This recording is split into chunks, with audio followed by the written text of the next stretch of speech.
Dia, pessoal. Com prazer, damos início ao nosso quarto encontro da jornada LGPD na prática. E hoje eu serei minoria na nossa bancada virtual. Hoje o jurídico sai de cena para dar lugar a um time composto por feras da segurança da informação. E os nossos convidados vão compartilhar conosco sua experiência na prática em grandes grupos, experiência de anos, os principais desafios que eles enfrentam nessa jornada de adequação antes da pandemia e pós-pandemia, os maiores gaps da lei e a forma como o mercado já vem se autorregulando em relação a esses gaps, e vão responder às dúvidas de vocês. Seguindo aquele nosso propósito de interação, eu convido vocês que nos assistem a enviarem as dúvidas tanto pela plataforma do Zoom, quanto pelo YouTube, no nosso canal do escritório. As lives anteriores estão todas gravadas lá no nosso canal, que é o canal do Marcelo Tosta Advogados. Então, em primeiro lugar, eu queria agradecer a esse nosso time, os nossos convidados super especiais que estão aqui para enriquecer nosso debate. A Paula Starling, que é advogada e DPO do Grupo Ânima Educação, graduada e mestre em Direito pela UFMG, pesquisadora das áreas de negociação, persuasão e retórica e gestão de crise e comunicação, com foco em privacidade e proteção de dados. O Diego Lopes tem 10 anos de atuação no ramo de tecnologia, gerente de segurança da informação do Grupo Ânima, tem MBA em gestão estratégica de projetos pela UNA, onde também já lecionou, certificado pelo ICSIM. O Marcos Gomes possui mais de 10 anos de experiência na área de TI e segurança da informação, certificado pela ICSIM, auditor certificado ISO 27001, especializado em forense computacional pela Data Security e gestão da tecnologia da informação pela FGV, pós-graduado em MBA em Gestão Empresarial pela FGV, também atuou como professor universitário, atualmente é instrutor na Udemy em simulados preparatórios para certificação ICSIM Privacy and Data Protection. É membro da Associação Nacional dos Profissionais de Privacidade de Dados. A Michele, professora e pesquisadora pela Univale, doutorado em Engenharia Elétrica pela Universidade Federal de Santa Catarina, pesquisadora visitante na University of Ottawa, no Canadá, especialista em tecnologia da informação. O Cássio, especialista em segurança da informação, fundador e CEO da Austec, possui MBA em gerenciamento de projetos pela FGV, diretor de tecnologia da ACIT, diretor regional da ACAT, membro do Conselho de Ciência e Tecnologia de Tubarão, mentor voluntário de startups e certificado em inovação pelo GIMI. Gente, muito obrigada por aceitarem esse nosso convite. Essa dinâmica de mais convidados é muito produtiva. Acredito que quem assiste gosta muito de ver experiências de diversas pessoas nesse processo de adequação que gera tanta dúvida. E aí, eu sempre começo a live falando do quão convictos nós estamos de que a agenda LGPD é muito positiva para as empresas, pelas inúmeras oportunidades que vai gerar para o negócio, seja por garantir mais transparência aos clientes e parceiros, seja por qualificar melhor os leads, ou simplesmente por proporcionar um melhor gerenciamento de dados. E durante a nossa jornada, desde o início, a gente envolveu profissionais de todas as áreas impactadas pela LGPD, time multidisciplinar, como de fato deve ser o comitê, e nós conseguimos abordar, então, no início, os aspectos jurídicos, explicar aqueles conceitos da lei, fomos ampliando nosso escopo para a tecnologia, e hoje a gente vai ter a chance de focar na segurança da informação, abordando aqueles tão temidos vazamentos e os incidentes de segurança. Então, eu acho que vocês que estão nos assistindo se perguntam com frequência, né? Como garantir a segurança do meu ambiente, né? Do meu ecossistema? Quais as ferramentas de controle usar? Como lidar com possíveis incidentes? Tudo isso será abordado aqui pelo Cássio e nossos convidados. Então, Cássio, a gente passou as últimas 3 semanas falando sobre vigência, sobre urgência para as empresas iniciarem aquele processo de mudança cultural de coleta de dados. Mas ainda que a gente consiga treinar um time e de fato, modificar aquela cultura na empresa, a tecnologia tem que estar alinhada ao conceito de proteção de dados. E que conceito que é esse, né? É aquele conceito de que nós, titulares de dados, somos senhores dos nossos dados. E, a princípio, eles nos pertencem e não devem ser compartilhados ou violados. E aí cabe às empresas fazer essa avaliação. O meu sistema está alinhado a esse conceito, que já é um conceito, inclusive, abraçado pelo STF, né? É um princípio constitucional, o princípio de privacidade. Então, os dados que ingressam na minha empresa e percorrem vários setores, eles estão vulneráveis? A gente certamente vai abordar aqui na live, os diversos casos de vazamento que a gente já viu aí de grandes empresas no mundo e no Brasil, né? Temos o caso da Netshoes em 2017, temos o caso da Uber em 2016, C&A também já sofreu um cyber-ataque, enfim, são muitos os casos. Então, Cássio, eu queria te passar a palavra e gerar já essa reflexão. A pandemia acelerou a transformação digital e essas tendências para a adoção de sistemas de prevenção de vazamento. O que mais mudou nesse cenário pós-pandemia e o que ainda vai mudar bastante sob essa perspectiva da segurança? Bom, pessoal, bom dia a todos. Obrigado novamente. Paula, Diego e Marcos, obrigado por aceitarem o convite de estar aqui conosco hoje discutindo um pouquinho mais sobre esses assuntos. Eu vou responder a tua pergunta ao longo de uma breve explanação que eu vou fazer agora nos próximos 10, 15 minutos. Eu vou tentar ser realmente rápido e com o objetivo de gerar reflexão para poder ter o insumo necessário para a gente poder direcionar algumas perguntas para os nossos convidados.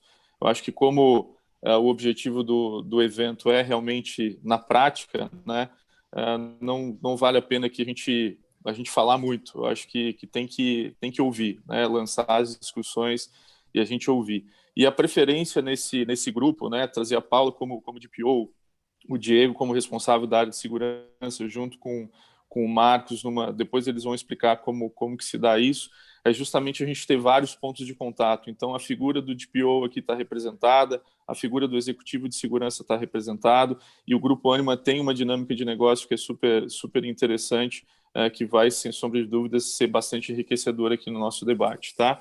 Eu vou iniciar aqui a apresentação, e realmente eu pretendo ser super, super breve aqui, para que a gente consiga explorar o máximo possível com os nossos convidados, tá bom?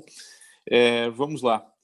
Primeiro, aqui sou eu antes da pandemia, tá? Então, depois mudou bastante, mas enfim, eu costumo brincar nas apresentações, essa é a foto, e dizem que sou eu antes da pandemia, mas enfim, vamos lá. Aqui está a nossa agenda, falar um pouquinho sobre esse dilema de segurança versus privacidade, que é algo super interessante, e a gente faz um paralelo aí de tempo antes, durante e depois da pandemia. A gente fala um pouquinho sobre o novo normal de segurança, sobre a perspectiva de cyberpandemia, e a gente abre um painel, né? A gente tem algumas perguntas direcionadas para os nossos participantes, então acho que aí vai ser realmente uma dinâmica interessante. Bom, primeiro vocês devem estar super habituados com esse tipo de imagem, já devem ter visto isso em outras apresentações, e aqui, lógico, eu trago uma perspectiva só de processamento e armazenamento, né?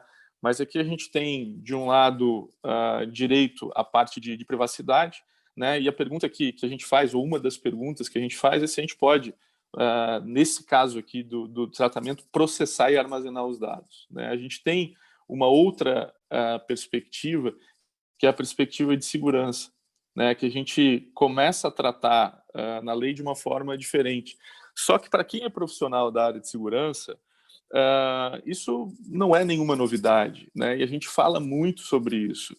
Segurança não é uma coisa de hoje. Não, agora com LGPD tá legal, então agora a gente vai começar a tratar a segurança. Não, segurança sempre foi um princípio, né? Ou pelo menos deveria ser um princípio de todos os negócios, né? Então, para quem é da área de segurança, quando veio a lei, mais para dar forma, mais para poder formalizar, e inclusive dar a visibilidade que a gente sempre batalhou para ter ao longo de todos esses anos, né? Então, depois o Diego vai poder falar um pouquinho das mudanças, né? Da perspectiva de mudança com relação à lei e a visibilidade que a área de segurança teve, né? O aumento de orçamento que a área de segurança teve, e principalmente a visão estratégica de negócios menores que a área de segurança passou a ter, né? Negócios maiores, lógico, segurança ela já está naturalmente mais horizontalizada na organização. Agora, médias e pequenas empresas, isso normalmente é custo,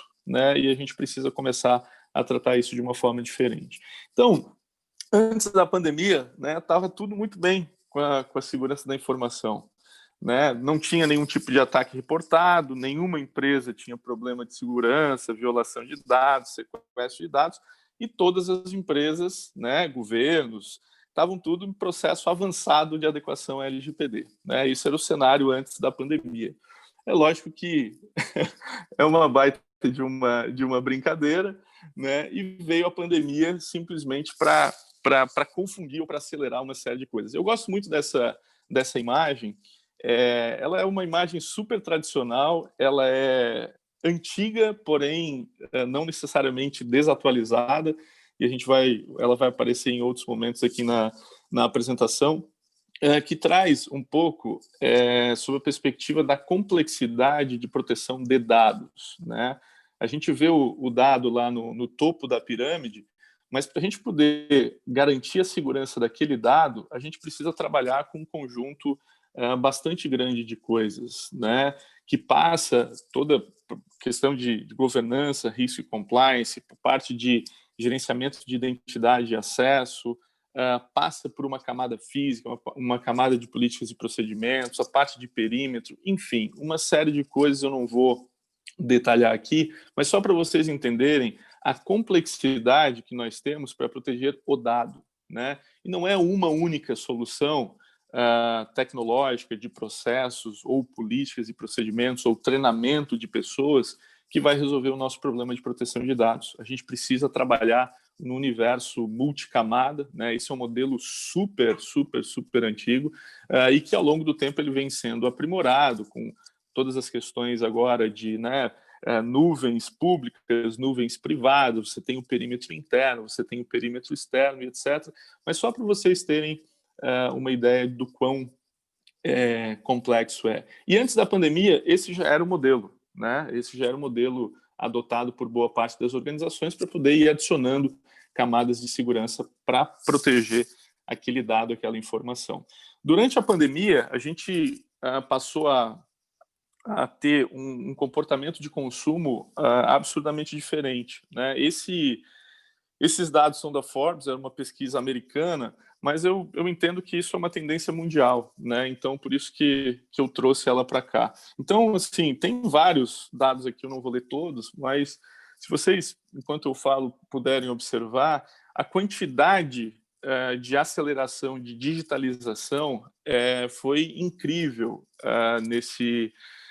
durante a pandemia. E por razões óbvias, né? Necessidade. A necessidade faz com que a gente realmente acelere muitas coisas. E tem muita gente dizendo que a gente acelerou não sei quantos anos nesses poucos meses que a gente passou. Lógico que isso é ótimo, né? E até eu acho interessante esse primeiro aqui, que ele fala, né, 33% das pessoas compraram coisas que não tinham necessidade simplesmente para manter a sanidade.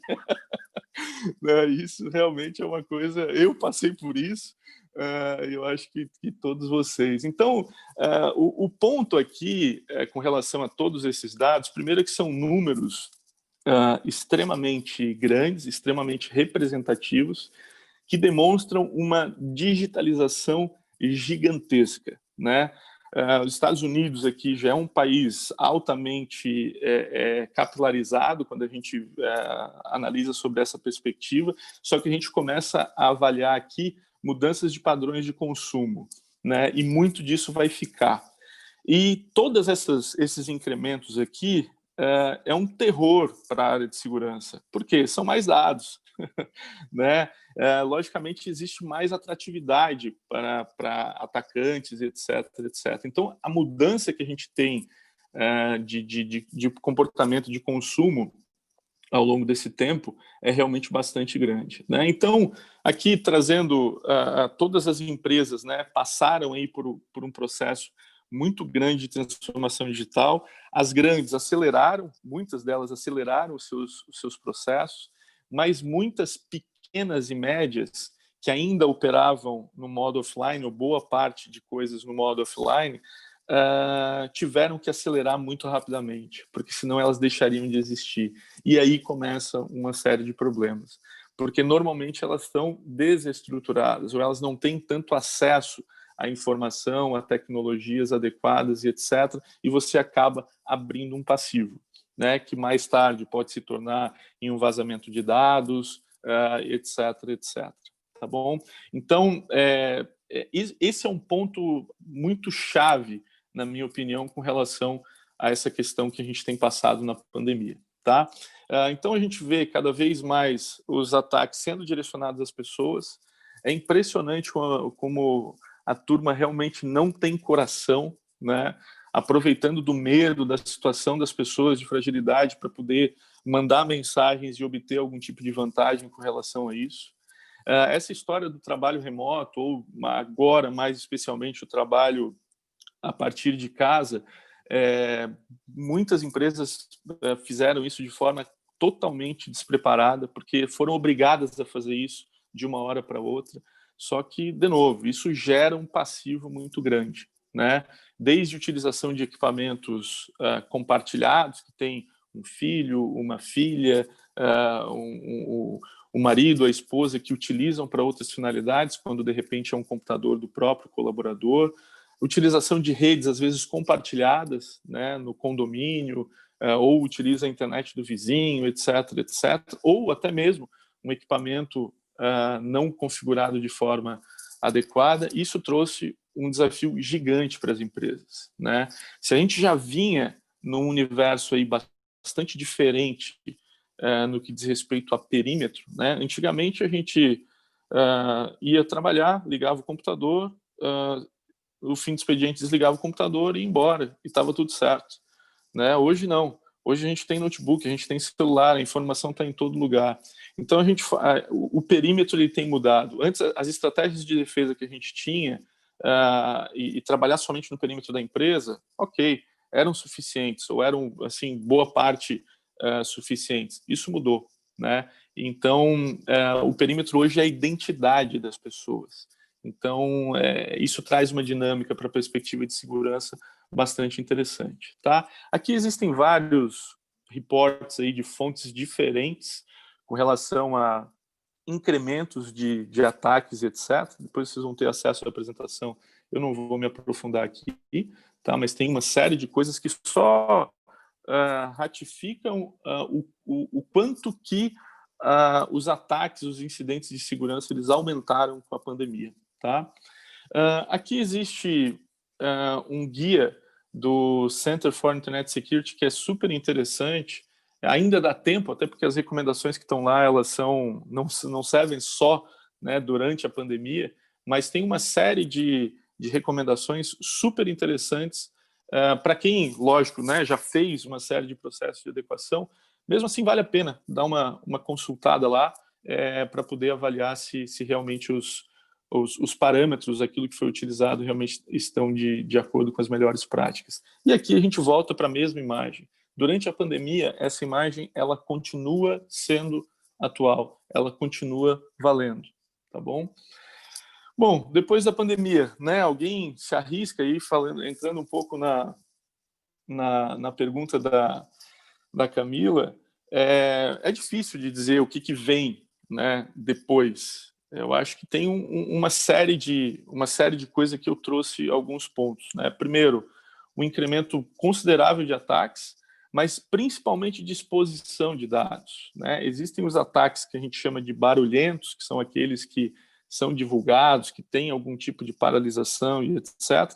Mas a gente não pode esquecer que existem os ataques silenciosos, e esses são os mais perigosos, né? Onde você às vezes não sabe que foi comprometido e o atacante fica ali fazendo uma série de ações ao longo do tempo, né? Capturando dados, etc, etc. Quantas empresas não foram atacadas durante esse período por conta dessa movimentação maluca de colocar todo mundo em casa, de colocar um processo que antes era interno, agora ele precisa estar em nuvem, isso, aquilo. Quantas empresas foram comprometidas e não sabem que foram comprometidas? E tem gente esperando para que algumas coisas, né, aconteçam para você mudar um pouco a perspectiva dos ataques né, solicitando resgate em criptomoeda, isso, aquilo, para poder voltar os dados. Não, é para não publicar os dados, né? Porque o dado agora ele tem um valor de mercado, né, tangível. Então, isso realmente fica bastante complicado. Uma outra coisa super natural que a gente já vem falando, que é o ransomware das coisas, né? Cada vez mais isso vem tomando forma. Quanto mais a gente vai utilizando IoT dentro de casa, nas indústrias, etc., cresce fortemente o conceito de você indisponibilizar um determinado recurso mediante algum pagamento, alguma coisa para que você consiga realmente acessar. Isso já acontece, já tem testes com carros em cima de um conceito que se chama Jackware. Já foram feitos diversos testes com relação a isso, onde você simplesmente indisponibiliza um carro altamente conectado até que tenha um resgate ou coisa do tipo, né? Agora, o que eu acho super interessante, e depois isso vai ser um dos pontos que eu queria que o Diego comentasse, que para a área de segurança isso deu visibilidade, né? Então isso é ótimo para as organizações, para que a gente consiga realmente endereçar esse assunto com mais força. E até então, né, era uma área super burocrática, né, que emperrava os negócios, que impedia o crescimento, era um saco, segurança era um saco, era o pessoal que dizia não, era o pessoal que bloqueava as coisas, etc. Não, né? Segurança é estratégica para os negócios, precisa caminhar junto à estratégia da empresa. Do contrário, desconsiderar isso pode ser um risco gigantesco de operação para o próprio negócio, de imagem para o próprio negócio. E depois da pandemia, essa figura ela continua também sendo válida, né?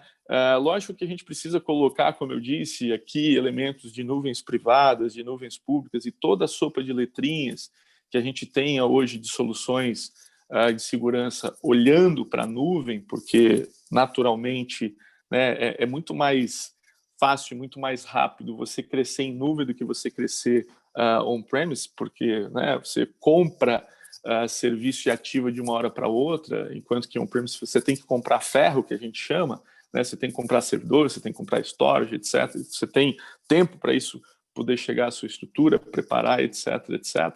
Mas a gente tem uma densidade muito forte, uma operação muito forte de nuvem aí depois. Já era uma tendência e isso se acelera de uma forma bastante importante. Aqui vem algumas perspectivas de novo normal, tá? É uma coisa que o mercado tem colocado muito. Eu, particularmente, não gosto muito do termo. Eu acho que ele teve um desvio de finalidade um pouco estranho. Mas, enfim, né? O fato é que a questão do trabalho de qualquer lugar ele já é uma realidade atual por questões forçadas, mas ele vai ser, sim, cada vez mais o comum para as empresas, né? A gente vê várias movimentações de empresas dizendo que, enfim, não voltam até final do ano, provavelmente não voltam nunca mais, vão adotar um modelo híbrido, etc, etc. Isso força com que as empresas utilizem cada vez mais ferramentas de colaboração digitais, que cada vez mais elas se transformem digitalmente. E a nuvem é uma parte fundamental desse processo. E a gente tem essa questão de identidade como perímetro, que é identificar se a Paula realmente é a pessoa que está atrás de um determinado dispositivo, né, acessando determinadas informações da empresa. E já tem muita tecnologia que trabalha nessa perspectiva. Então, não preciso mais saber se o computador, ou se o dispositivo está dentro ou fora da empresa. Eu preciso saber quem é que está atrás daquele dispositivo, né? Isso é importante. E tem um estudo aí da McKinsey, eu coloco no próximo slide, vocês podem consultar, e fala muito da mentalidade dupla do profissional de segurança, né? Que é abordar os novos riscos, mas também agora começar a pensar e se antecipar a novas tendências de segurança, né? Para não acontecer o que aconteceu para muitas empresas, que de uma hora para outra, em uma semana, em 2 semanas, você teve que se digitalizar. E tem muita gente orgulhosa falando disso. Porra, em uma semana a gente fez isso, fez aquilo, aquilo outro. Calma, calma que a conta vai chegar. Né? Porque nem sempre, né, se você não dá para fazer rápido com qualidade. Então, realmente tem que tomar bastante cuidado, tá? Aqui vem uma imagem desse report, dessa matéria da McKinsey. Vale a pena vocês visualizarem, tá? Se procurarem como Dual Security Mindset, vocês vão chegar diretamente nesse material, que ele fala a respeito de alguns atributos que precisam ser construídos para que isso possa ser cada vez ter mais entrega de valor na área de segurança, tá? Aqui, já entrando no meu finalmente, a gente fala muito de, né, pandemia, e o fato é que, se a gente for parar para pensar, e eu não quero fazer um exercício de futuro, nem ser sensacionalista aqui no que eu vou colocar, mas, assim, a chance de a gente passar por uma cyberpandemia nos próximos meses e anos é gigantesca.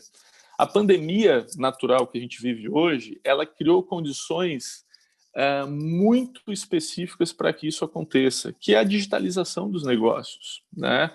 Então, a gente teve uma massificação gigante de coisas que antes não eram digitais e se tornaram digitais.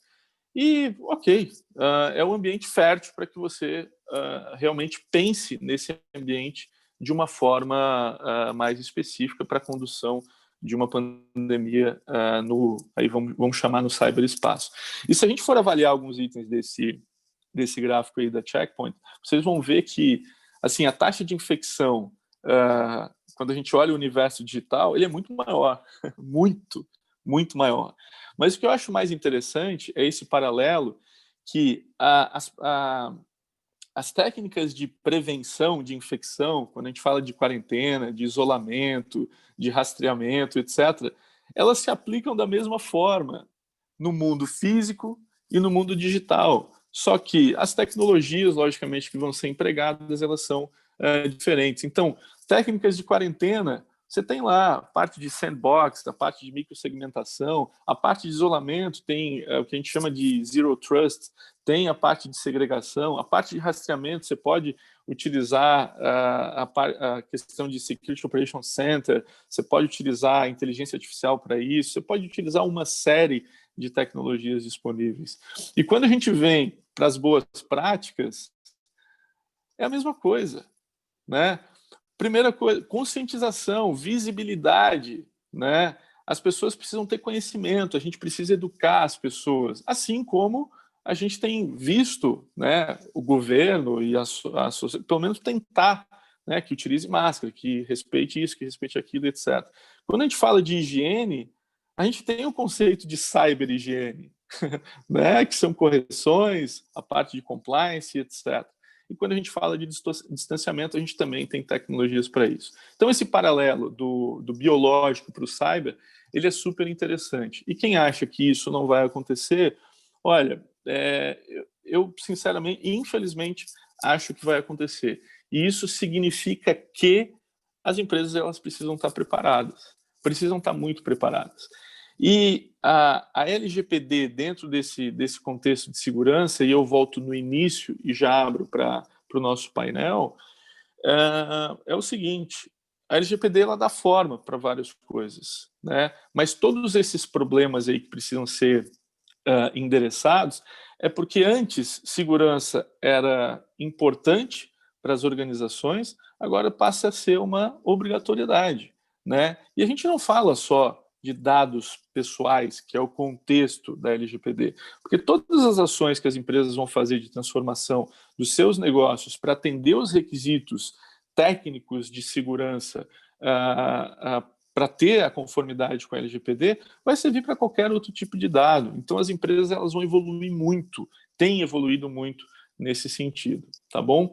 Então, eu encerro aqui essas primeiras reflexões e dando esse contexto, e só fechando que a gente vive, primeiro, na perspectiva de segurança, uma oportunidade única de transformação, porque está se tendo muita visibilidade para essa área.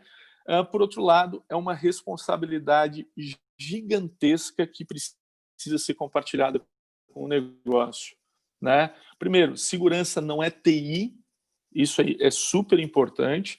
Tem negócios que está na TI, tem negócio que tem uma diretoria específica e etc. A área de tecnologia é uma área, sim, importante para a área de segurança, mas segurança tem que ser tratada pelo negócio, tá? Não dá para ser tratado, minimizado como uma coisa pura e simplesmente de TI. Lógico que isso vai depender do tamanho da organização, mas precisa ter voz, precisa ter independência. Do contrário, a chance de algumas coisas não acontecerem é bastante grande. Então, vamos aproveitar esse momento com a LGPD, já que, né, uma lei trouxe essa força, e realmente transformar pessoas, né, que é super importante, a gente precisa mudar a cultura das pessoas, elas precisam pensar mais em segurança, elas precisam pensar mais em privacidade, mudar os processos, né, isso é super interessante, e fazer a adequação tecnológica necessária para garantir que tudo aquilo que foi mapeado lá, de dados que se tem, etc., que os dados foram classificados, que vocês tenham todas as medidas tecnológicas e não tecnológicas de controle para poder minimizar os riscos de incidência de algum vazamento, de algum ataque cibernético e etc. Tá bom? Aqui eu finalizo, então, o meu monólogo aqui e eu queria daí já começar a falar com Paula, com o Diego e com o próprio Marcos. Primeiro, para a gente esquentar um pouquinho, se vocês pudessem... A gente tem várias perguntas aqui, fora as perguntas de quem está nos assistindo. Então, o que a gente conseguir ser super objetivo, a gente consegue percorrer mais perguntas, tá? Mas só para todo mundo que está nos ouvindo aqui, nos assistindo, entender, queria que vocês falassem um pouquinho da dimensão do Grupo Ânima hoje, né? Os números, as verticais de atuação, a cobertura geográfica, que é uma coisa super importante, né? E outros dados que vocês acharem relevantes. E depois a Paula tocou muito isso quando a gente conversou, falamos sobre isso hoje mais cedo também, né? Os desafios que vocês têm de tratar dados tão diversos que vocês têm e como é que vocês estão endereçando esse assunto. Eu vou deixar a tela aqui, até para que vocês possam eventualmente ir consultando o direcionamento da pergunta, mas aí a gente abre para discussão. Diego e Marcos, fiquem à vontade também para contribuir. Eu só pediria que a gente tentasse ser o mais breve possível para a gente poder percorrer também um universo maior de perguntas, tá bom? Obrigado. Perfeito. Com vocês. Obrigada, Cássio. Obrigada, Camila, de novo, novamente pelo convite. É um prazer estar aí com vocês. Obrigada, Marcos. E obrigada, Diego, também, e Michele, por estarem presentes aqui comigo. Bom, para responder essa primeira pergunta, Cássio, então, a gente tem 145 mil alunos hoje distribuídos em 7 estados brasileiros. Então, a gente está desde de estados como Bahia, Goiás, Minas Gerais, São Paulo, a gente está em Santa Catarina. O nosso universo é bem significativo e diverso nesse sentido.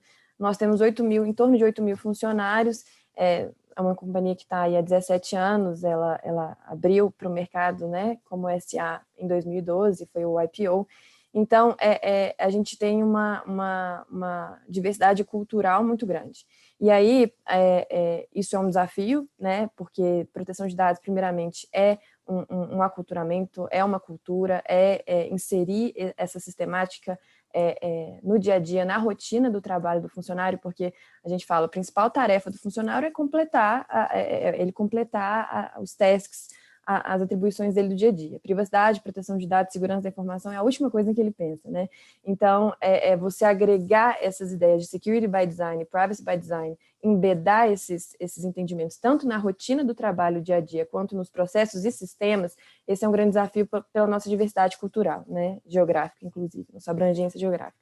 A gente tem um desafio também em termos de business, porque a gente tem um core principal, né, que é graduação e pós-graduação, mas a gente tem também escolas técnicas, uma escola internacional americana, lá em Santa Catarina.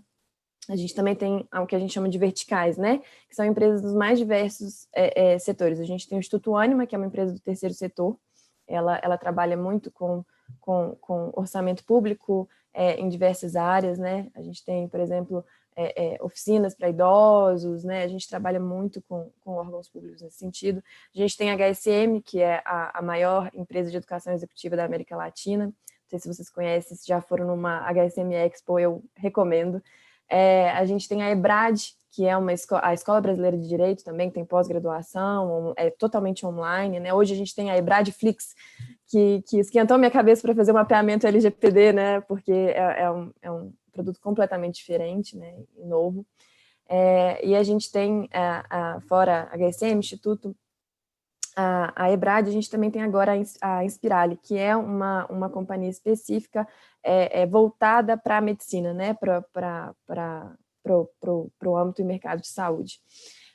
Então, esse é um desafio muito grande, né? A gente entrou especificamente para fazer treinamentos focais, grupos focais. Os treinamentos, as conversas são totalmente diferentes para um público ou para outro. E, principalmente, a gente tem focado no nosso 80-20, né? A gente pensar no princípio de Pareto, principalmente por causa desse desafio, pensar no risco elevado para aquelas bases legais que representam consentimento e legítimo interesse, né? Que para a gente são as bases legais que representam maior risco, a gestão é mais complexa. Então, acho que são esses dois pontos. Eu queria só trazer um gancho, Cássio, para o que você mencionou anteriormente, em relação a essa adequação de segurança da informação e proteção de dados e privacidade. Acho que a base elementar, eu acho que o Diego e o Marcos vão concordar comigo, é a educação digital, etiqueta digital que falta no brasileiro, né? Principalmente para essa geração nova que nasceu com a internet já a todo vapor, né? A gente não tem educação digital no Brasil, seja nas escolas, seja, né, dentro de casa, a gente não tem preocupação em ter uma etiqueta digital, tanto em relação a cuidado com senha, cuidado com login, cuidado com o que você coloca de informação na internet, quanto também a gente tem visto crimes de ódio, né, na internet, esse tipo de coisa, né? Então, acho que o elementar de um programa de governança em privacidade e proteção de dados que se queira eterno, né, porque ele é de verdade eterno e perene, acho que o básico é a gente tentar, pouco a pouco, a gente tem feito isso muito na Ânima, engajar os colaboradores, os funcionários, principalmente numa educação digital básica, né? E daí em diante, porque a gente sabe que os nossos gargalos são erro humano, daí em diante a gente fortalecer as nossas ferramentas, metodologias e políticas. Então, um pilar muito importante disso é você ter políticas e normas claras com consequências claras. E, a partir daí, você fazer um treinamento e a educação digital, criar uma etiqueta digital dentro da sua companhia, com base nessas políticas e normas claras, porque não adianta a gente ter instruções genéricas, extremamente gerais, mas a gente ter regras claras do jogo e consequências claras, né? Ou seja, se de repente algo acontecer fora do escopo da política, o que pode acontecer, né? Eu acho que isso é base preliminar. Acho que podemos passar aí para os outros panelistas para essa discussão, mas queria só abrir com essas informações.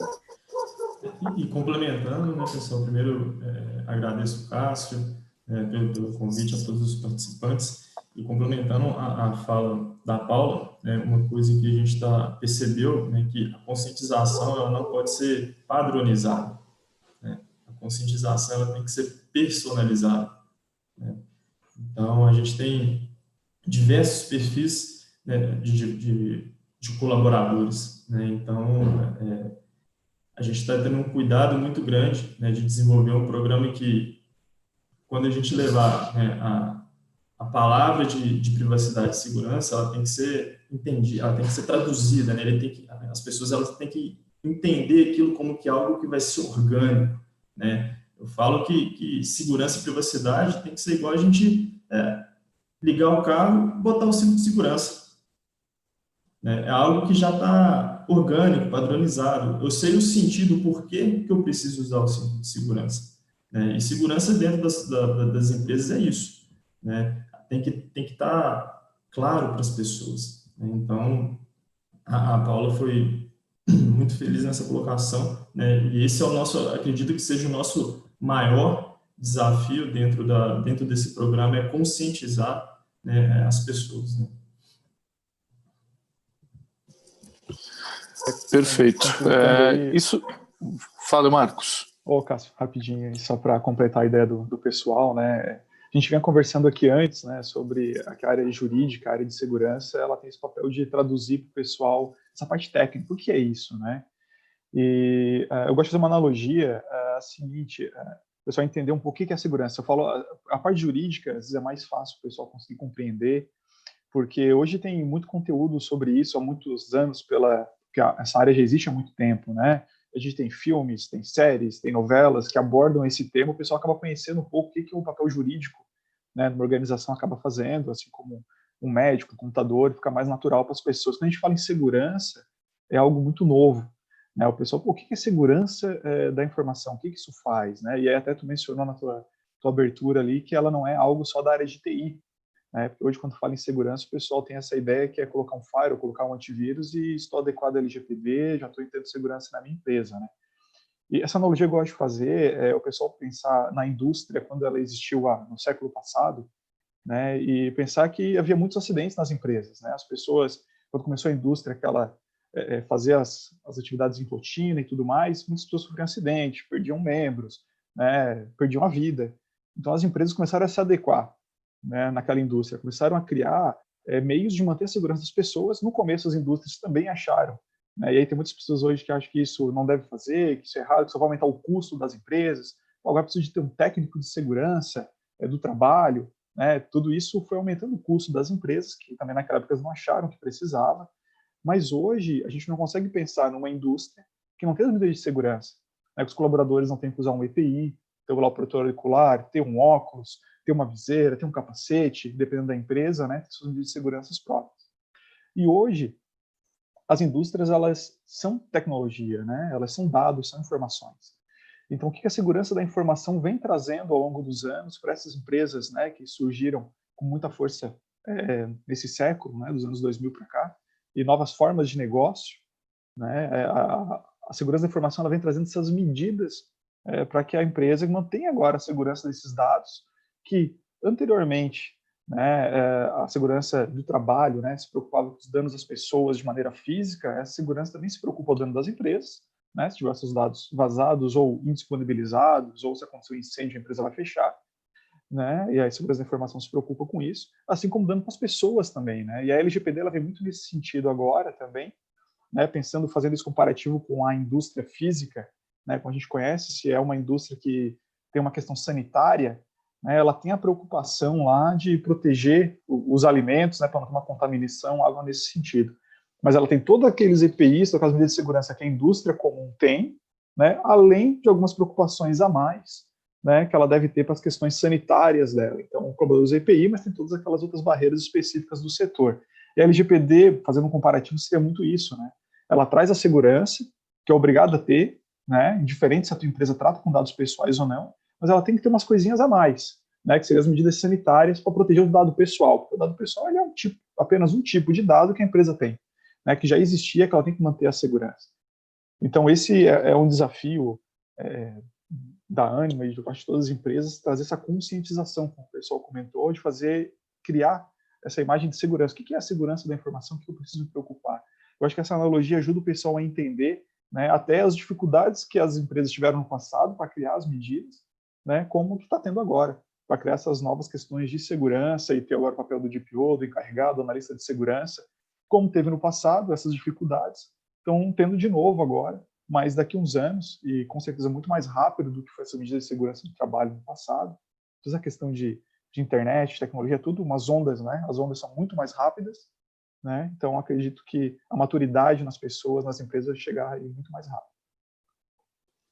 Beleza, Marcos. Eu queria entrar justamente nesse ponto, né? Como é que vocês desdobraram isso dentro da Ânima, no que diz respeito à formação de um time multidisciplinar, como que vocês organizaram isso? E no final eu queria ouvir um pouquinho do Diego, né? Principalmente como que a área de segurança ela foi impactada com relação ao LGPD. Eu acho que o Diego vai dizer era tudo que eu queria, né? Mas enfim, vamos ver. Pessoal, fiquem à vontade. Cássio, na Ânima a gente iniciou o projeto de adequação. Bom, vou voltar um pouquinho, né? A gente tem essas discussões na Ânima desde que a lei foi publicada, né? Em 2018 a gente já sabia que vinha, né? As discussões estavam fortes. Mas a gente decidiu dar concretude a um plano de ação mesmo em janeiro desse ano, em que foi nesse mês que eu fui apontada oficialmente como DPO, e a gente iniciou o nosso projeto, claro, com com a ajuda de uma consultoria, em princípio, para organizar os trabalhos. E a gente trabalhou muito numa lógica de Kanban, né, Scrum, uma metodologia ágil, com várias etapas em paralelismos, né, e a gente conseguiu, principalmente no início, fazer um grande cronograma de conscientização e treinamentos focais, né, a gente pelo menos ficou até abril com uma agenda todos os dias de treinamento o dia inteiro, e a partir daí a gente foi montando o arcabouço primeiro documental, jurídico, né, pensar quais seriam as premissas básicas de um projeto de governança em proteção de dados, porque na minha cabeça sempre LGPD, e como outros especialistas falam, né, devia ser, na verdade, ser chamada de gerenciamento de risco, né, em dados, porque é exatamente isso que a gente faz no nosso dia a dia, né? Então, a gente pensou muito nesse arcabouço jurídico, como seria, e não somente isso, né? Como implementar na prática. Não adianta nada a gente ter a letra fria ali de uma norma, de uma política interna, e a gente não implementar na prática. Então, a gente iniciou esse projeto tendo essas premissas. A gente mapeou em torno de 700 atividades inicialmente, mas eu queria reforçar aqui para vocês que esse mapeamento ele é eterno, né? É um mapeamento que ele começa no macro, a gente vai chegando no detalhe, e esse mapeamento é vivo, porque chegando um novo projeto, um novo processo, um novo sistema, uma nova forma de tratar o dado, e as áreas de negócio têm que se importar e se preocupar com essa atualização desse gerenciamento interno. A gente também, em paralelo a isso, pensou em qual formato seria de gestão de um programa de privacidade, né? A gente teria um programa central, local ou híbrido, né? Sendo o central com a figura de um DPO, uma pessoa de privacidade localizada em algum local da companhia, e somente isso. O local, a gente ter pulverização de agentes de privacidade nas áreas de negócio, e o híbrido, que foi o que a gente adotou, que é a ideia de uma área central de privacidade e proteção de dados, com embaixadores de privacidade nas áreas de negócio que fazem o reporte, a fiscalização e gerenciamento cotidiano para o DPO, né? A gente se preocupou muito em formar uma comissão de privacidade. A gente não chama de comitê na Ânimo, porque a gente tem comitês temáticos ligados ao Conselho de Administração. Então, a gente se preocupou muito em formalizar uma comissão de privacidade multidisciplinar, né? Em que ali a gente tem alguém do acadêmico, alguém do RH, alguém de TI, alguém de auditoria, o Diego está lá comigo, né? Alguém de compliance, para nos ajudar a endereçar principalmente aqueles riscos de tratamento de dados que a gente classifica como médio ou alto, né? Só para vocês saberem, eu estou hierarquicamente debaixo do compliance, mas com reporte direto para o Conselho de Administração, é o que a gente indica sempre para as companhias, para independência do DPO, né? Ele nunca está atrelado hierarquicamente a um CEO, a um VP, alguém da área de negócio, né? Algum administrador ou executivo. Bom, aqui você me pergunta quais são as dificuldades e obstáculos. A gente fala assim, oportunidade de crescimento, né?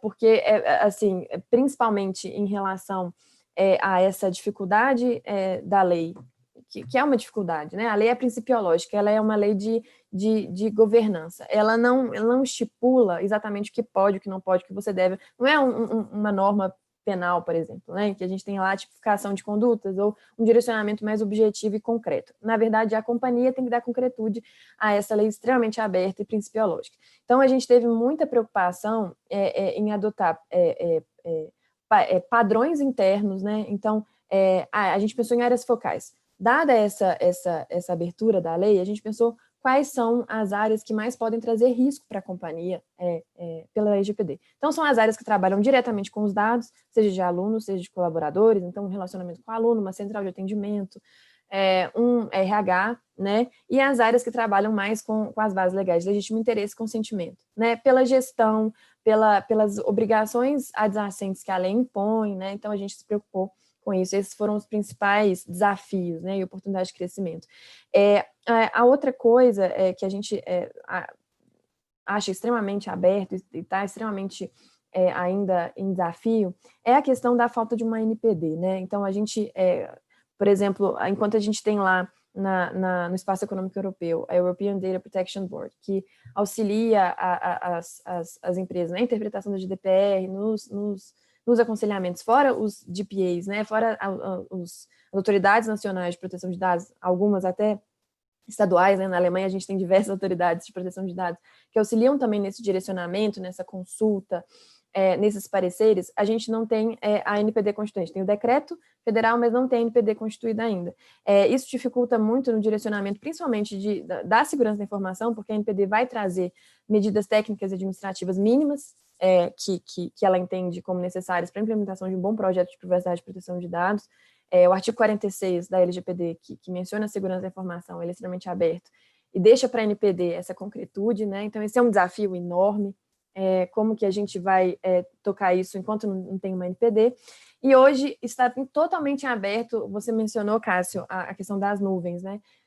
Grande parte das nuvens hoje, nossa, estão localizadas em servidores americanos, né, norte-americanos, como eu acho que é boa parte das empresas no Brasil, né, contratam AWS, Microsoft, e a gente recentemente teve uma decisão na Europa, em julho, que colocou por terra um mecanismo de transferência internacional de dados, que era o Privacy Shield, entre União Europeia, Espaço Econômico Europeu, desculpa, e Estados Unidos, e hoje a gente tem uma grande dificuldade em entender como que isso vai ser posto no Brasil. E, para falar um pouquinho mais também de segurança da informação, a questão do backup, né? A gente tem, dentro da LGPD, o direito à eliminação dos dados. E hoje a gente tem uma dificuldade de interpretar isso em relação à LGPD. Qual que é o efeito prático dessa eliminação de dados se a gente tem o backup e a gente necessita desse backup? Esse backup existe, ele vai existir. Como é que a gente coloca na prática, dá concretude a essa obrigação da lei e, ao mesmo tempo, mantém a lógica pré-existente do backup, né? Um grande desafio. Bom, eu acho que eu falei muito, eu vou dar espaço para o Diego aí, qualquer coisa eu complemento no final, mas, em linhas gerais, são os desafios que a gente está vivendo no dia a dia, né?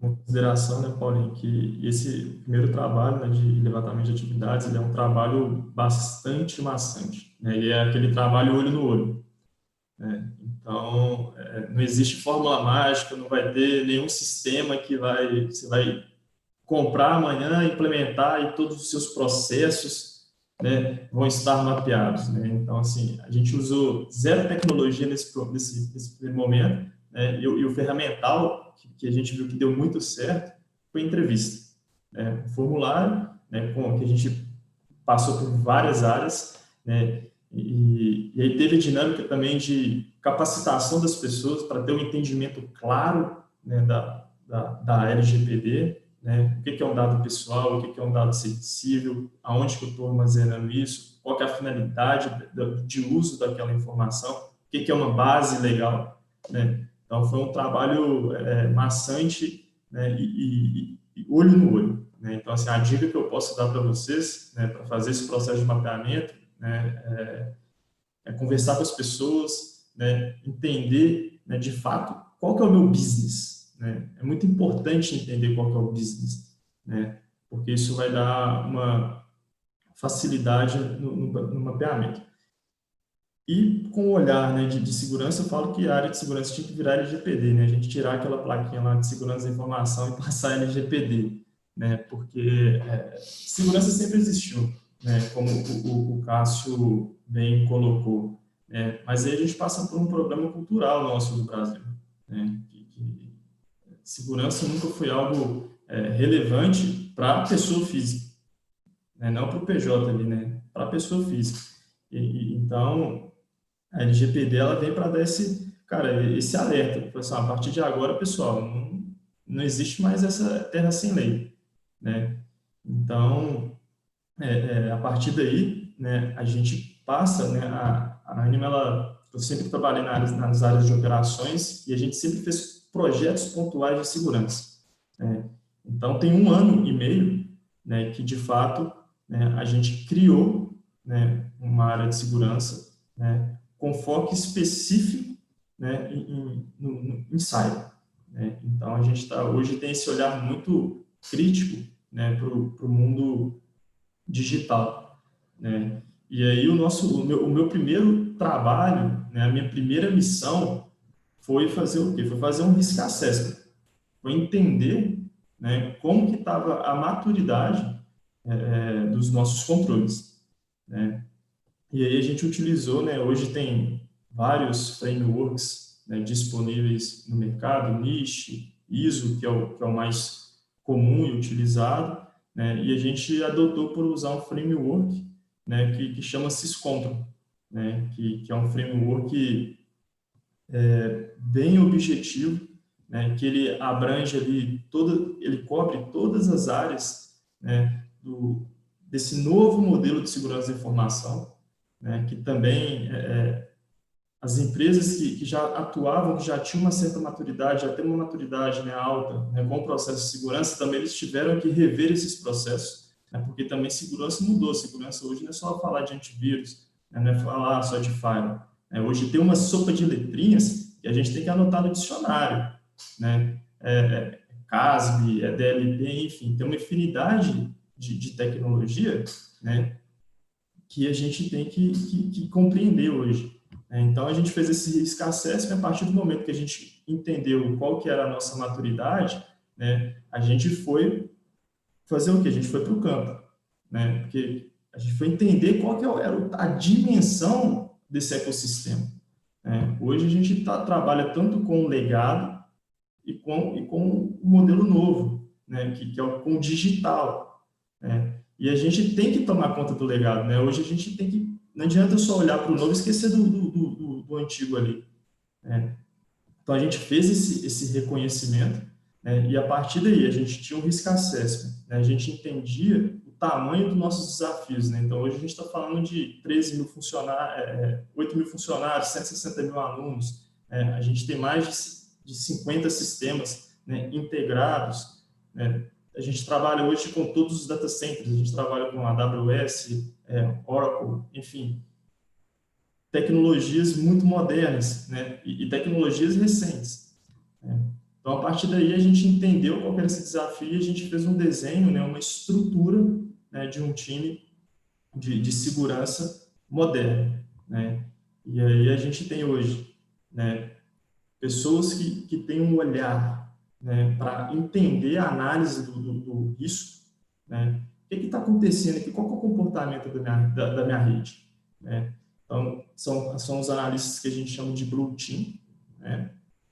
Hoje, a gente está capacitando pessoas, né, desse Blue Team para ser, a gente chama de pen testers, que são os hackers internos, né? Aquele cara que ele vai ficar ali a todo momento invadindo os sistemas, né, da empresa para fazer o quê? Descoberta de vulnerabilidade. Né? A gente contratou também, né, um SOC, né, que é uma central de operação de segurança, né, para fazer o monitoramento. Por quê? A LGPD, né, tem o princípio lá da resposta do incidente. Né? Eu preciso responder. Né? E é o que o Cássio falou. É inevitável que as empresas serão atacadas. Tá? Quem achar que isso nunca vai acontecer está completamente equivocado. Tá? E as organizações, elas têm que entender que sofrer um ataque não é algo de outro mundo, não é algo monstruoso. Né? Não é uma coisa, meu Deus, a empresa vai quebrar. Não. Né? Isso vai ser comum. Né? Agora, o quão eficiente, o quão resiliente está o time de segurança para fazer uma resposta de incidente imediato. Né? Então, é onde que a gente começa a fazer o quê? Simulações. Né? Então, não tem tem a dinâmica lá da simulação lá do bombeiro, que tem um dia da empresa, né, que todo mundo fica lá para fazer aquela dinâmica, toca a sirene, sai para o lado, abre a gente vai ter que fazer isso também na área de segurança da informação. Né? Para quê? Para me medir o quanto é eficiente os meus controles. Né? Então, a gente pensou, né, num time, né, com um time multidisciplinar. Né? Então, um olhar que a gente está tendo também agora, né, de data-driven. Né? Então, tomar decisões baseado em dados e não achismo. Por quê? Isso, lá na frente, né, vai evitar o quê? Que eu tenha um gasto excessivo de investimento. Né? Então, eu vejo muitas empresas ter aquele arcabouço de tecnologias, mas na hora que a gente vai entrar no detalhe ali, está usando 20% da capacidade da ferramenta. Né? Por quê? Porque não entendeu, não fez o inventário, não mapeou o negócio. Né? Então, a gente fez pensou nessa estrutura, né? E um princípio muito básico que a gente tem dentro da Ânima, né, em relação à segurança da informação, é que é proibido falar não. Tá? Então, assim, a gente vem tentando também quebrar aquela cultura dos meninos lá de segurança, que é tudo burocrático, que ele vai, cara, atrapalhar o crescimento do negócio, pelo contrário. A gente fala que tudo é possível. Tudo é possível, mas existem maneiras mais seguras, né, da gente fazer, da gente trabalhar, né? E é isso que a gente vem implementando, né? E o meu objetivo, né, assim, qual que é a minha estratégia maior? Que segurança, ela tem que permitir a empresa arriscar cada vez mais. Se a empresa ela tem uma maturidade de segurança forte, os controles são bons, a cultura está implementada, cara, isso só vai proporcionar a empresa arriscar cada vez mais, a empresa ser cada vez mais digital, né? A empresa desenvolver produtos, ser cada vez mais inovadora, né? Então, esse assim, em linhas gerais, né, a forma como o time de segurança ele foi estruturado e hoje está organizado, né, para trabalhar com esses novos desafios, né, com esse novo mundo digital. O Diego e Paula... Diego, me fala uma coisa... Diga, Camila. Não, é só um comentário mesmo, porque eu acho muito interessante esse tipo de compartilhamento por vocês, de um grupo do porte da Ânima, porque demonstra a robustez da comissão que vocês montaram, a preocupação que vocês têm com o comprometimento do time, porque o assunto, a relevância é tão grande, porque, como a Paula bem disse, não é um processo, né, de adequação, é um programa, porque ele não tem fim, ele é perene. E é diretamente proporcional à perenidade da própria empresa, do próprio grupo, né? Então, o quão você investe em segurança e na formação de um time vai dizer o quanto a qualidade do seu serviço e do seu produto ao longo do tempo, porque a transformação digital é uma realidade. É como o Diego falou super bem agora. Isso vai ditar a capacidade de arrojamento no mercado, né? E de crescimento. Então, não é nada pontual. Eu acho que as pessoas precisam entender assim, é algo que a LGPD veio para garantir uma proteção, né? Mas isso dita o futuro não só da empresa, mas uma mudança de paradigma em relação a dado, né? Então, se você não entendeu isso até hoje, o momento de entender é agora, em setembro, com a vigência da lei, provavelmente amanhã. Né? A Paula falou que começou esse programa em janeiro, são aí 9 meses de muito trabalho, de trabalho muito árduo. Você pensa um universo de 145 mil alunos, de 13 mil funcionários, a mudança cultural que tem que acontecer. Se não houver comprometimento direto do CEO, né, da diretoria, isso não acontece, isso não converte, né? Então, a Paula falou, eram reuniões diárias, o dia inteiro, tem que ser assim, né? Então, é muito legal esse tipo de fala de vocês, porque demonstra na prática o que representa a LGPD.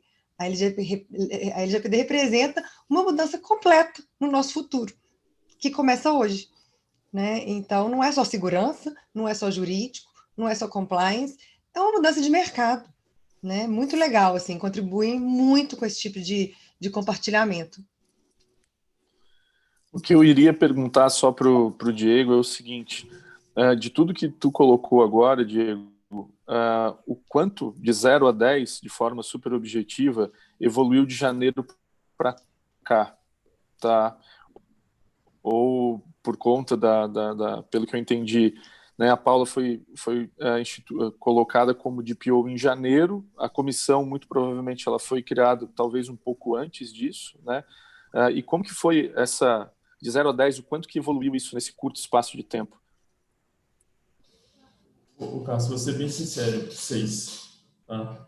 A gente teve que dar um sprint muito grande, então a gente criou a área de segurança meados do ano passado, né? Início desse ano a gente contrata, a gente forma esse primeiro time, e nesses 6 meses, né, como eu já tinha feito, né, um mapeamento de risco, né, do que a gente precisaria trabalhar, né, o que seria a base inicial. Então, nesses 6 meses, a gente focou nisso, né? Então, a gente fez um trabalho e ainda continua, né, e segurança, né, é bom falar que segurança é continuidade, né? Não adianta a gente querer fazer segurança da noite para o dia, porque, de fato, a gente para todos os processos da empresa, tá? E aí é onde que a gente vem também com uma questão muito legal que você citou, foi a experiência. Então, hoje o time de segurança, ele tem um olhar muito forte para a experiência do colaborador e do meu cliente, né?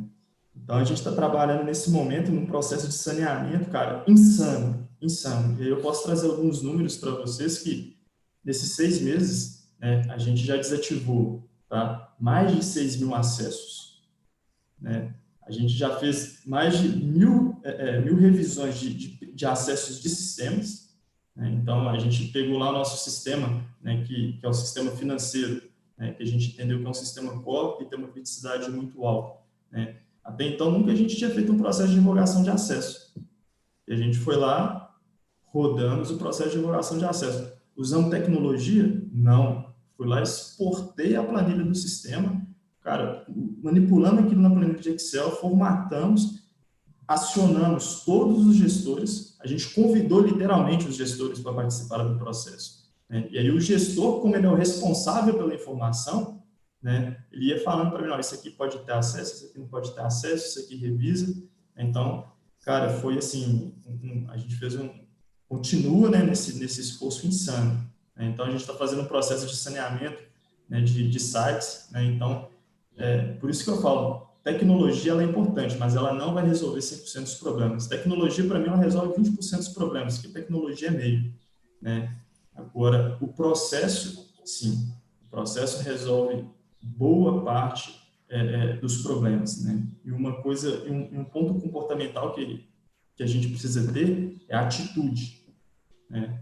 Então, o time de segurança ele tem que ter atitude, ele não pode achar que, cara, fazer inventário não é responsabilidade minha. Cara, é responsabilidade sua. A gente precisa saber quem que é o dono do processo, aonde que aquilo está, né? Então, assim, cara, foram 6 meses que literalmente abriu uma caixa de Pandora. Beleza, obrigado. Oi, Cássio, nessa direção, Diego e Marcos, assim, eu vejo que essa área de gestão de identidade, de acessos, é um ponto muito... Você falou... A minha pergunta era nessa direção, exatamente relacionado a isso, a gestão de identidade de acesso, o princípio do mínimo privilégios, né, sendo dados. E aí eu vejo também uma questão meio de processo também, né, de revisitar alguns processos que, por exemplo, você vai lá no seu sistema, define todas as regras de acesso, diminui privilégios, faz essa revisão de quem pode acessar, de onde, o quê, por quanto tempo, mas aí vem um processo que manda por e-mail um monte de planilhas, um monte de dados pessoais, um monte de... E aí você, mas eu tenho um sistema aqui que está rastreando tudo, mas tem um pontinho lá que o cara consegue mandar por e-mail. Então, assim, você tem os sistemas, né, que te ajudam a fazer a rastreabilidade, que te ajudam a prevenir que acessos indevidos, mas você também tem que revisitar vários fluxos em que você permite, por exemplo, o encaminhamento de anexos por e-mail, né, que aí você não tem mais a rastreabilidade de que quem estava copiado naquele e-mail não fez um download daquele e-mail e dali seguiu adiante. Você tem hoje um monte de meios de comunicação via WhatsApp, via outros Telegram e Slack e outras ferramentas, o próprio Trello, outras ferramentas que você usa e que você começa a anexar um monte de coisa lá dentro e depois você olha, tá cheio de dado pessoal ali e não está passando pelos teus sistemas, né, que você está lá, os primeiros que você olha e começa, esse que você fez a limpeza aí da base. Então, eu queria que você falasse um pouquinho dessa revisão dos processos também, né, para você ter esse olhar de segurança nos processos e talvez revisitar processos e dizer, não, vamos parar de encaminhar esse e-mail copiando fulano, beltrano, ciclano, vamos usar o software para fazer essa regulação do acesso, né, essa definição, porque ali você tem rastreabilidade, ali você vai ter logs de acesso, quem acessou, que horas, quem fez download. Então, como que você vocês fazem, vocês veem essa revisitação de todos esses processos para eliminar esses vazamentos de informação por esses meios? Bom, nesse momento, Michele, a gente está olhando para 2 processos, né, que a gente mapeou e que a gente, pelo volume de dados, né, que gera, que é tanto acesso, porque é a porta de entrada, né, então já começa a minimizar nesse momento, e também um processo de gestão de mudanças de sistemas, né, que ali é onde acontece todas as changes. Em paralelo a esses 2 processos, a gente está numa estratégia muito forte de monitorar alguns sistemas para, de fato, a gente entender o comportamento. Né? Então, um sistema que a gente já começou a entender o comportamento dele é justamente e-mail. Né? Então, classificação das contas de e-mail. Quantos terceiros tem na empresa que utilizam o e-mail? Né? Como que está a regra de redirecionamento desses e-mails? Né? Como que esses terceiros estão entrando dentro da empresa? É via chamado? É via e-mail? É uma planilha de Excel, né, que chega por e-mail? Né? E aí, né, nesse trabalho, né, a gente pegou, claro, reativações de acessos que tinha lá de ex-colaboradores, né, que precisaram fazer voltaram para a empresa, e aí um determinado gerente falou assim, não, reativa o acesso para mim. Né? Então, tem também a questão muito forte de conscientização. Né? Então, assim, por mais que hoje a gente tem um sistema de BPM, né, que a gente automatiza isso. Né? Então, pessoal, é uma coisa muito legal também de falar aqui, a importância da automação no processo de segurança. Né? A ausência de interferência humana, ela garante uma assertividade muito grande no processo de segurança. Então, a gente fez esse processo de mapeamento assim, o que está sendo feito manual. Então, a gente percebeu que tinha muita coisa acontecendo no manual, no processo de acesso e mudança. E o que a gente está fazendo agora é pegando esses pontos e tentando automatizar, né, com ferramentas de BPM. E até o momento, assim, a gente não comprou nenhuma ferramenta para fazer isso. Né? O mais interessante é que a gente olhou para dentro de casa e falou assim, o que a gente tem aqui dentro de casa que pode resolver isso? Não, então tem a ferramenta de BPM, né? Ok, a gente já tinha uma ferramenta de gestão de identidade. Perfeito. Cara, vamos juntar a fome com a vontade de comer.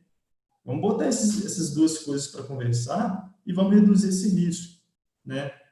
Então, a gente sempre começa, né, antes de começar a sair mexendo nos processos, fazer um monitoramento, né? Entender o comportamento, levantar dados. Né? Novamente, aqui a gente bate o quê? Em dados. Quando a gente tem dados, fica muito mais fácil para a gente fundamentar, né, uma melhoria contínua do processo. Né? Então, a nossa estratégia, né, para fazer essas identificações é muito baseada, né, no comportamento. Mapeamento de risco e comportamento. Diego, e algo assim que é importante, né, quando a gente fica falando da parte de análise de risco, né? Muitas empresas, elas no começo não sabem assim o que fazer, para onde agir, né? E acabam investindo em tecnologias às vezes, achando que aquilo ali é que vai proporcionar a questão da segurança, né? E de fato às vezes não é, né? Fazendo uma análise de risco inicial, conhecendo bem o seu cenário, é que vai possibilitar aí o investimento mais direcionado, né? E é bom essa época do ano agora, a gente está no final do ano, onde muitas empresas estão começando a fazer os orçamentos para o ano que vem, do budget delas para o ano que vem, é já fazer, às vezes, nesse momento, uma análise como essa, entender o cenário. E quando a gente faz uma análise de risco, né, a gente levanta centenas de necessidades que a empresa tem na questão de segurança que ela não sabia, né? Porque a questão de segurança, voltando àquela analogia que eu fiz no início ali de segurança do trabalho, né? Quando um funcionário se acidenta, tu visualiza, opa, preciso que é uma medida de segurança aqui nesse ponto, porque tivemos um incidente. Um incidente de segurança é algo que você não vê, né? O coronavírus tem gente que acha que não existe até hoje, né? Porque tu não enxerga ele tá ali te infectando, tá ali matando um monte de gente, mas tu acha que não existe. Tem muita gente que acha que não existe. Então, a segurança, né, é a mesma coisa, né? A empresa ela é vulnerável hoje, ela tem vazamento de dados, ela tem um acesso indevido, como tu comentou ali, tem várias pessoas acessando coisas que não deviam. Isso é a realidade de toda empresa hoje. O negócio é que agora, todas as medidas que tu implementou, né, é possível enxergar isso e ver o que está errado. Mas a realidade de muitas empresas é que elas acham que não tem o problema porque elas não conhecem ele, ela ainda não viu o problema. né? Ele está lá latente, escondido, só vai descobrir quando tiver um incidente, algo muito grave que vai ser mais caro para ela resolver. Então, indo nessa ideia aí da análise de risco, né, fazer esse levantamento de todas essas informações, eu acho que é um momento do ano, às vezes, para as empresas fazerem isso, pensando aí também para o ano que vem, para orçamentos e tudo que vão necessitar aí de investimentos para essa área. E eu lembrando aqui, pessoal, também eu não posso deixar de falar, né, o Marcelo deve estar ouvindo a gente, né, que é o nosso auditor, a gente fala que é a nossa tríade aqui, né, que é a Paulinha na área de DPO, eu com o papel de segurança e o Marcelo como auditor. Né, ele trabalha na área de auditoria. Então, a auditoria tem um papel extremamente estratégico na nossa jornada, porque eles que fazem todo o processo de validação dos nossos controles de segurança. Então, a gente implementa e a auditoria vai lá e checa. E aí, de fato, valida. Segurança da informação, gente, eu sou muito desconfiado, né? Então, eu falo que segurança tem que matar a cobra e mostrar o pau. Né? Falar para mim que só faz, é seguro. Não, para mim não é suficiente. Eu preciso gerar evidências para garantir que aquele controle, sim, ele é eficiente. E a auditoria tem um papel extremamente estratégico nessa jornada. Né? Então, esses dois processos, né, que a gente está redesenhando, a auditoria está ali, olho clínico. Né? Então, a gente já passou por 2 auditorias, né, internas, né, dentro desse processo. E toda vez que roda, tem uma série de melhorias, né, que a gente precisa fazer, que a gente precisa ajustar. Né? Então, não posso esquecer aqui de uma área tão importante que tem um papel significativo, né, nesse programa de segurança LGPD. Eu tenho uma última pergunta, tá? Eu tinha várias aqui, vocês foram em diversos momentos pegando alguns pontos de uma, de outra, eu não vou me estender, até porque a gente está próximo do horário. Mas eu queria... Tem perguntas no chat, tem perguntas aí, Michele, se você puder fazê-las depois, seria ótimo. Termine a sua, que aí eu faço aqui, então. Rapidinho, resposta rápida, 2 minutos, então. O que eu queria entender, na verdade, é o seguinte: a extensão do grupo hoje ela é bastante interessante. E o modelo de crescimento de vocês passa muito por fusões e aquisições, né? E isso é um desafio gigante quando a gente olha para a perspectiva de segurança, para as perspectivas de adequação e etc. Como é que vocês estão tratando isso, né? E aí, trazendo um pouco também a experiência do Marcos, como, né, uma instituição de ensino que passou por esse processo e hoje faz parte do Grupo Ânima, eu queria que vocês falassem um pouquinho como que vocês têm os controles muito bem definidos para poder, ou se vocês, no momento já de diligência e etc., já incluem aspectos de segurança para já incorporar isso de uma forma mais adequada. Queria que vocês falassem um pouquinho, só vamos respeitar o tempo, 2 minutinhos, e aí a Michele abre para as perguntas. Obrigado. Diego, você quer falar?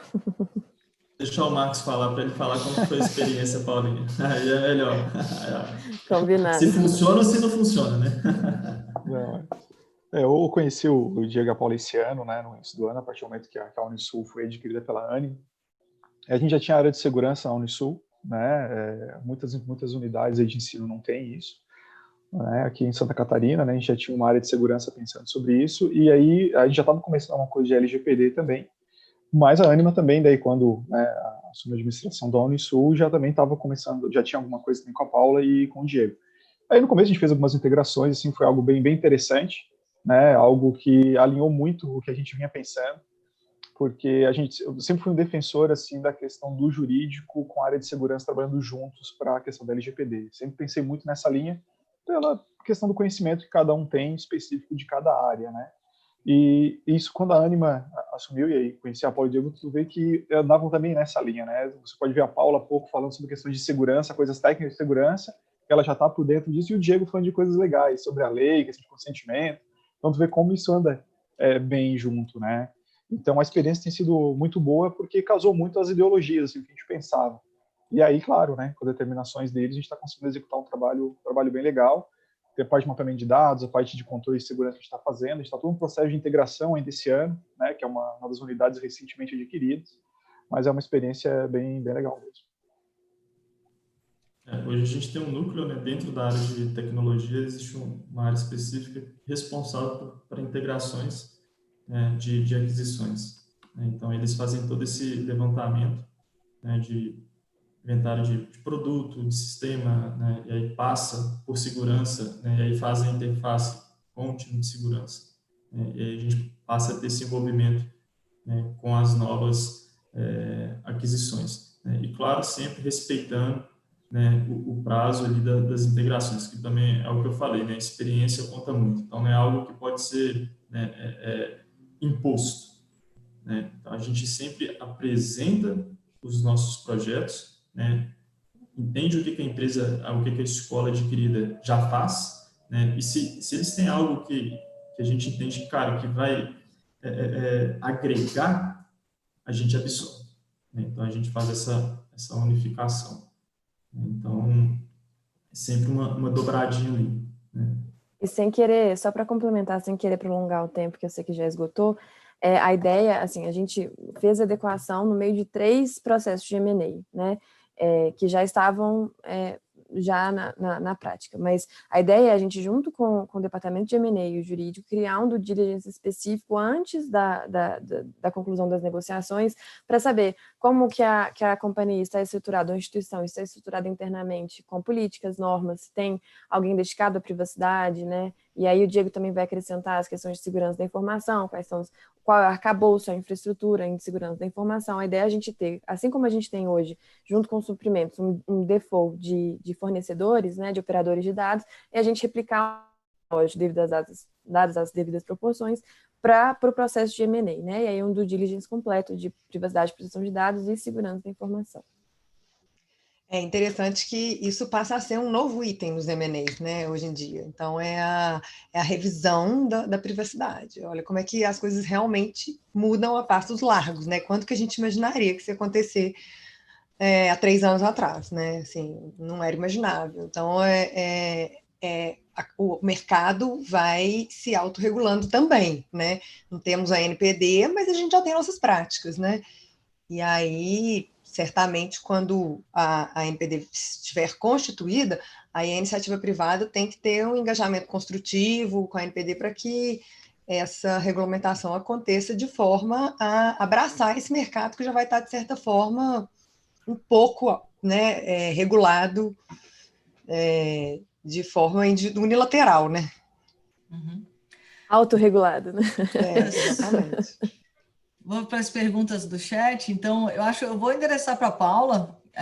Quanto à eliminação dos dados e, porventura, também do backup, como ficam as situações onde o cenário requer, por exemplo, auditoria ou investigação judicial, inquéritos, se necessário? Então, como fica a eliminação dos dados? Você falou um pouquinho do backup ainda há pouco.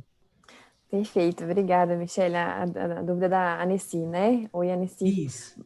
Bom, nesse caso, e sem querer, né, falar sobre bases legais, porque é complicado a gente falar, não, essa atividade X é base legal Y, né? Mas nesse caso, por exemplo, das atividades de auditoria, né? Falando totalmente em lato sensu, totalmente, né, genérico, usualmente as atividades são de legítimo interesse, e aí, então, você teria uma base legal para fazer a manutenção desses dados no seu sistema, permanecendo com o tratamento desses dados, e na questão de investigação, inquéritos, né, processos administrativos e judiciais, você tem o exercício regular de direito, né? Então, se atentar para a gestão de temporalidade, considerando a questão de prescrição, né, decadência, se atentar para a manutenção desses dados com essas bases legais. Só uma pequena complementação, a gente acha que as bases legais são estáticas e elas se mantêm as mesmas por todo o período, né? De manutenção, retenção desses. Isso pode ser verdade, mas pode ser mentira. Normalmente é uma inverdade, porque você tem a complementação e a evolução no ciclo de vida desse dado de bases legais. Então, se, por exemplo, em princípio, você tinha a manutenção desse dado com base na execução de um contrato, depois essa base legal vai se tornar um exercício regular de direito, né? Eu sempre falo, o ideal é sempre estabelecer uma base legal para todas as atividades de tratamento, você não quer acrescentar nem, né, mais de uma base para uma atividade de tratamento no mesmo lapso temporal, mas no decurso do tempo do ciclo de vida do dado, essa base legal pode se alterar, né? Só para a gente deixar claro. Uhum. A outra pergunta do Matheus Rodrigues foi uma pergunta que veio pelo YouTube. Acho que pode ser para o Diego, para o Marcos. Em um escritório de advocacia, o armazenamento dos dados dos clientes dentro de uma pasta com senha de acesso pode ser considerado uma medida de proteção válida para a LGPD? Deixa eu só fazer uma pequena intercessão antes, Diego. Claro. Não está nada claro, gente. Pelo amor de Deus, não está nada claro. É muito difícil falar assim, é considerada medida válida ou não é considerada medida válida. Não tem como a gente falar isso para vocês.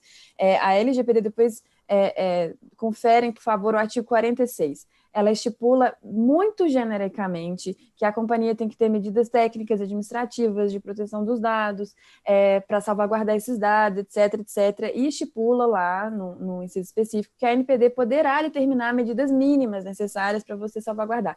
É o que a gente estava até conversando antes da gente entrar ao vivo. A lei ela é muito aberta, ela é principiológica, ela é uma lei de governança, ela não estipula no detalhe o que você pode ou não pode fazer. Vai caber a cada companhia, dentro das possibilidades, necessidades, estipular internamente o que ela acha devido e o que ela não acha devido. Lógico, a partir de fundamentações, testes, como o Diego mencionou, o Marcos mencionou também. Mas não tem hoje uma definição definitiva, né? A gente tem boas práticas, e que são boas práticas espalhadas no mercado, e a gente tem o que é totalmente contraindicado, né? Que é você guardar um documento confidencial que contenha dados pessoais no seu desktop, ou você guardar num HD externo, né? E isso envolve não só segurança da informação, né? Que é o CIA que a gente fala, né? Confidencialidade, integridade, disponibilidade, e a questão dos dados pessoais, que é a divisão em dados pessoais sensíveis, anonimizados ou pseudonimizados, mas também considerando a propriedade intelectual do escritório, da companhia. É uma questão multidisciplinar, então não tem uma resposta definitiva, mas desculpa, Diego e Marcos podem... Não, tranquilo, Paulo, ótimo. Agora falando de riscos, quais são os riscos em eu ter uma senha protegendo? Não, assim, exato. A gente não implementa a lei, né? A gente faz uma adequação da empresa, né? Cria todo um sistema de proteção de dados para aquela empresa, para que ela possa estar adequada à lei e seguir tudo que a lei está exigindo, né? A questão de botar uma proteção numa pasta com senha, eu estou criando uma medida de segurança, eu não estou criando uma adequação, eu não estou criando uma implementação da lei. A lei não diz o que eu tenho que fazer de medida de segurança. Mas sim, é uma medida de segurança para proteger aqueles dados que está criptografado com senha. Claro que aí tem toda a questão de segurança de hashes fortes, senha forte, tudo que deve ser seguido, né? Uma norma que a gente segue para dar um auxílio muito bom, e lá fala realmente sobre isso, sobre a proteção de pastas com senha, é a ISO 27701, que é a ISO de privacidade e proteção de dados. Lá tem um item, né, realmente que fala sobre isso, proteger pastas com senhas, utilizando senhas de criptografia, e tem todas as métricas que ela utiliza lá para isso.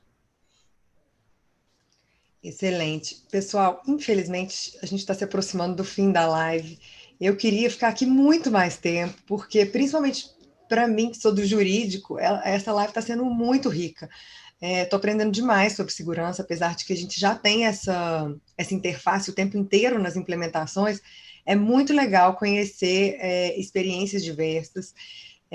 Eu acho que a dinâmica da live de hoje foi muito, muito produtivo, porque eu sempre acreditei que a melhor forma da gente aprofundar em qualquer assunto passa pela experiência e pelo compartilhamento de informações, né? Quando a gente divide conhecimento prático, eu acho que o aprendizado acontece de forma muito mais agradável. Então, eu espero que quem está nos assistindo também tenha sentido dessa maneira. Eu queria agradecer muito o time de hoje, esse timaço, a Paula, o Diego, o Marcos, a Michelle e o Cássio. Eu sei que, principalmente agora, nesse momento que a gente está, não é fácil separar 1h30 para a gente estar nessa live, todo mundo tem uma agenda muito concorrida, então, obrigado. E queria dizer também, para quem nos assiste, que a gente está avaliando a realização de uma última live de encerramento da jornada, a gente está pensando numa formatação diferente, para ser bem interativa também. E então, vocês continuem acompanhando o nosso YouTube e as nossas mídias, que a gente vai divulgar em breve, assim que a gente terminar de formatar esse modelo. E, por fim, eu queria pedir para quem nos assiste também para preencher o formulário de feedback que vocês recebem por e-mail, que o nosso marketing manda, porque é a nossa ferramenta de aprimoramento do nosso trabalho. É muito interessante receber as dicas, sugestões e críticas também. Obrigada, time, obrigada a todo mundo e até breve. Obrigada, gente. Obrigado, pessoal. Bom dia.